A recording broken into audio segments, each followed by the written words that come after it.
आज हम बात करने वाले हैं एक ऐसे केस की जिसने सच में पूरे देश को हिलाकर रख दिया था, श्रद्धा वालकर केस। लेकिन ये सिर्फ एक क्राइम स्टोरी नहीं है। असल में ये एक आईना है जो हमें दिखाता है कि एक टॉक्सिक, एक जहरीला रिश्ता कितना ज्यादा खतरनाक हो सकता है। तो चलिए इस पूरे मामले की परतों को खोलते हैं। तो ये कहानी है श्रद्धा वालकर की, मुंबई की एक 27 साल की लड़की, बिल्कुल हम और आप जैसे लोगों की तरह, जो अपनी जिंदगी, अपने रिश्ते और अपने भविष्य को लेकर सपने देख रही थी। सब कुछ शुरू हुआ 2019 में। श्रद्धा मुंबई के एक कॉल सेंटर में आफताब पूनावाला से मिली। जल्द ही परिवार की मर्जी के खिलाफ जाकर दोनों ने साथ रहना शुरू कर दिया, एक लिव इन रिलेशनशिप में। लेकिन 2020 आते आते कहानी बदलने लगी। दोस्तों के मुताबिक दोनों में लगातार झगड़े और यहाँ तक कि मारपीट भी होने लगी थी। फिर 2022 की शुरुआत में दोनों ने एक तथाकथित नई शुरुआत के लिए दिल्ली शिफ्ट होने का फैसला किया। पर यह नई शुरुआत असल में एक बहुत ही अंधेरे मोड़ की तरफ जा रही थी। आइए उन खतरे के संकेतों यानी रेड फ्लैग्स पर नजर डालते हैं जिन्हें शायद अनदेखा कर दिया गया। दोस्तों ने बताया कि इस रिश्ते में दिक्कतें शुरू से थीं। लगातार झगड़े होते थे। आफताब का बर्ताव बहुत ज्यादा पॉजेसिव था, मतलब वो हर चीज पर अपना हक जमाता था। बात सिर्फ जुबानी बहस तक नहीं रुकी, कई बार मारपीट तक भी पहुंच गई। श्रद्धा ने कई बार इस रिश्ते से निकलने की कोशिश भी की, पर शायद परिवार से सपोर्ट न मिलने की वजह से वो अकेली पड़ गई थी। और जानते हैं सबसे दिल तोड़ने वाली बात क्या थी? श्रद्धा के दोस्तों ने बाद में कहा, उसे हमेशा उम्मीद रहती थी कि चीजें बेहतर हो जाएंगी। ये एक लाइन, बस एक लाइन, उस पूरी इमोशनल उलझन को बयां कर देती है जिसमें वो शायद फंसी हुई थी। तो इसी उम्मीद के सहारे वो लोग दिल्ली आ गए, मेहरौली में। पर नया शहर कोई नई शुरुआत नहीं लाया, बल्कि ये एक भयानक अंत की शुरुआत थी। दिल्ली आने के बाद भी हालात जस के तस थे। वही झगड़े, वही तेज आवाजें। आस पड़ोस के लोगों ने बाद में बताया कि उन्होंने ये सब सुना था, पर अफसोस किसी ने बीच बचाव करने की कोशिश नहीं की।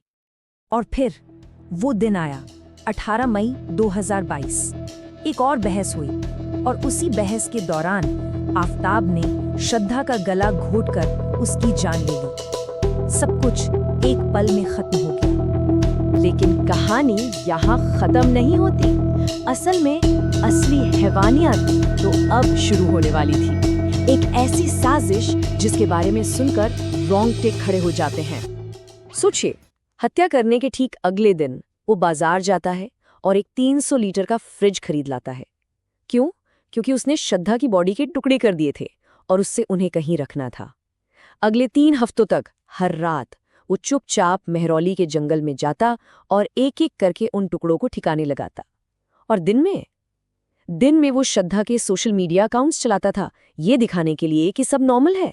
वो दोस्तों से बातें कर रहा था, खाना ऑर्डर कर रहा था, मानो कुछ हुआ ही नहीं हो। ये कितना अजीब है ना? एक ही इंसान की 2 जिंदगियां।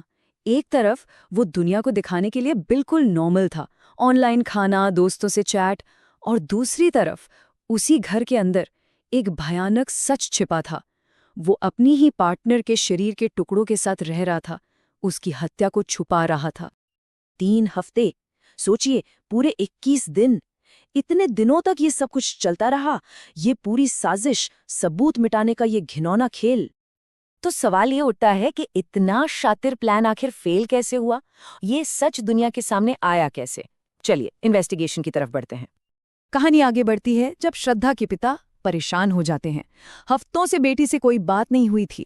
उन्होंने गुमशुदगी की रिपोर्ट लिखवाई। पुलिस ने काम शुरू किया। मोबाइल लोकेशन, बैंक ट्रांजैक्शन सब खंगाले गए। जब आफताब से पूछताछ हुई तो वो बार बार अपने बयान बदलने लगा, और बस पुलिस का शक गहरा गया। आखिरकार वो टूट गया और सब कुछ उगल दिया। और जो सबसे बड़ा सबूत मिला वो था जंगल से मिली हड्डियों का डीएनए, जो श्रद्धा के पिता के डीएनए से मैच हो गया। इसके बाद तो सबूतों की झड़ी लग गई। जंगल से हड्डियां और जबड़ा मिला, फ्लैट में खून के धब्बे मिले, वो औजार मिले जिनसे ये सब किया गया था। यहाँ तक कि देर रात की सीसीटीवी फुटेज और सोशल मीडिया रिकॉर्ड्स ने भी आफताब के खिलाफ केस को बिल्कुल पक्का कर दिया। जब ये खबर बाहर आई तो सच कहूं तो पूरे देश में सनसनी फैल गई। हर कोई बस इसी के बारे में बात कर रहा था। तो इसका समाज पर क्या असर हुआ, चलिए देखते हैं। कानूनी तौर पर आफताब पर 2 मुख्य चार्ज लगाए गए। पहला, आईपीसी सेक्शन 302 यानी सीधा सीधा मर्डर का चार्ज, और दूसरा सेक्शन 201 जो सबूत मिटाने और पुलिस को गुमराह करने के लिए लगाया जाता है। लेकिन ये केस सिर्फ एक क्राइम रिपोर्ट बनकर नहीं रह गया। इसने हम सबको मजबूर किया कि हम कुछ ज़रूरी मुद्दों पर बात करें, जैसे कि आजकल के रिश्ते, इमोशनल अब्यूज़, मेंटल हेल्थ और सबसे बढ़कर घरेलू हिंसा। और अब आखिर में कुछ सवाल, ऐसे सवाल जो ये केस हमारे और आपके लिए छोड़ गया है।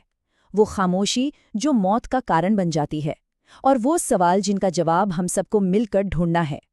सबसे पहला और सबसे जरूरी सवाल, आखिर ये रिश्ता इतना जहरीला, इतना खतरनाक कैसे बन गया कि किसी ने बीच बचा भी नहीं किया?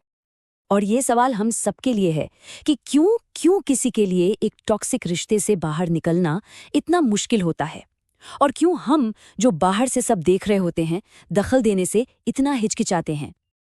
ये कहानी हमें एक बहुत कड़वी सच्चाई सिखाती है कि खतरा हमेशा बाहर से, किसी अनजान शख्स से नहीं आता। कई बार वो हमारे सबसे करीब होता है, उन लोगों के रूप में जिन पर हम आंख बंद करके भरोसा करते हैं। तो अगली बार जब हम किसी की मुस्कुराती हुई फोटो देखें तो शायद हमें याद रखना चाहिए कि उस मुस्कान के पीछे महीनों का डर, दर्द और एक लंबी लड़ाई छिपी हो सकती है। इसलिए उन रेड फ्लैग्स को, उन खतरे के संकेतों को कभी नज़रअंदाज ना करें।